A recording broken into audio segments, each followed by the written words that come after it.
ఈ వాస్తవాలు అర్థం చేసుకోలేనటువంటి స్థితిలోనికి ఈ క్రైస్తవులు ఒక జనాలని దింపేశారు. అదేంటిదంటే యేసుక్రీస్తు రెండవ రాకడ అతి త్వరలోనే వస్తుంది. యేసుక్రీస్తు దొంగలాగానే వస్తాడు అని ఒక ట్రాన్స్‌లోనికి ఉంటారు. సో చూడండి, బైబిల్‌లో ఒక వచనం ఉంటది. అది చదివి వినిపిస్తాను. అసలు యేసుక్రీస్తు ఎప్పుడొస్తన్నాడు?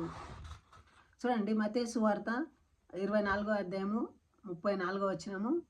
ఇవన్నీయు జరుగు వరకు ఈ తరము గతింపదని నిశ్చయముగా మీతో చెప్పుచున్నాను నేను.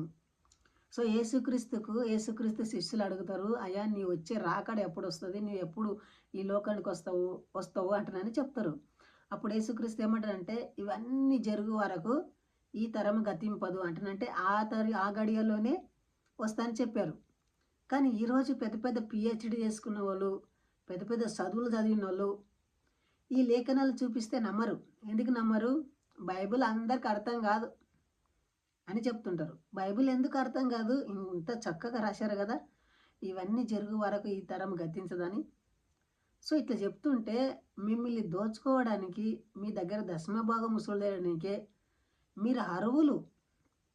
ఎందుకంటే మీరు నెల నెల జీతం అంతా పాస్టర్ల కట్టనీకే, సో మిమ్మల్ని వాళ్ళు మోసం చేయనికే, దోచుకోనికే మీరు అర్హులు. ఎందుకంటే మీరు ఎంత పెద్ద చదువులు చదివినా కానీ వేస్టు.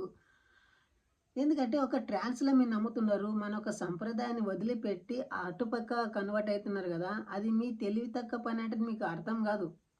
మీరు ఎన్ని దాల దగ్గర వెళ్ళినా కానన్నా, ఎన్ని రోజులైనా క్రిస్టియన్లో వెళ్ళినా కానన్నా మీకు ఏమి ఫలితం మాత్రం ఉండలేదు. కానీ పాస్టర్లు మాత్రం బంగ్లాల మీద బంగ్లాలు కడతాడు, కార్ల మీద కార్లు కొంటాడు, లగ్జరీ లైఫ్ జీవిస్తుంటాడు.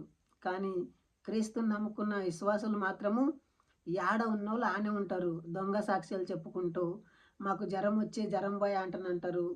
సో ఏమేమో సుళ్ళ సాక్ష్యాలు చెప్తారు. అవన్నీ ఆ సాక్ష్యాలని చెప్పి ఇతరులను కూడా ఆ మతంలోనికి నడిపిస్తుంటారు. సో దయచేసి ఆలోచించండి. ఇటువంటి భయంకరమైన స్థితిలో ఉండటం కంటే ఈ అన్ని ట్రాన్స్ల నుండి వదిలేయండి. సాటి భారతీయుడు ఇలాంటి మోసాల్లో పడరాదు. యేసుక్రీస్తు ఎప్పుడు వస్తాడనే సంగతి నేను చెప్తా. అతను ఎప్పుడు రాడు వాస్తవానికి. ఎందుకంటే అతని నుంచి వచ్చే గడియ అయిపోయింది. యేసుక్రీస్తు ఎప్పుడు వస్తున్నాడు?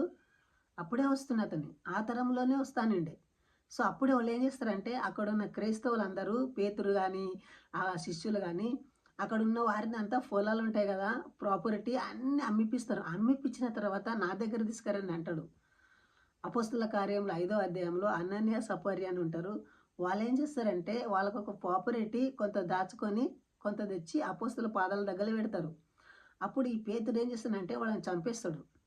అలా చంపినందుకు ఇతనికి శిక్ష ఎట్లా పడ్డదంటే, సో ఇతను 2 కాళ్ళు మీనికి ఇట్లా కట్టేసి మధ్యలో కోపంతో కోసి 2 తుకడలు చేసి పాడేశారు పేతుర్ని. సో దయచేసి ఆలోచించండి. యేసుక్రీస్తుని నమ్ముకున్న వ్యక్తి ఎవడు కూడా సుఖంగా బతకలేదు.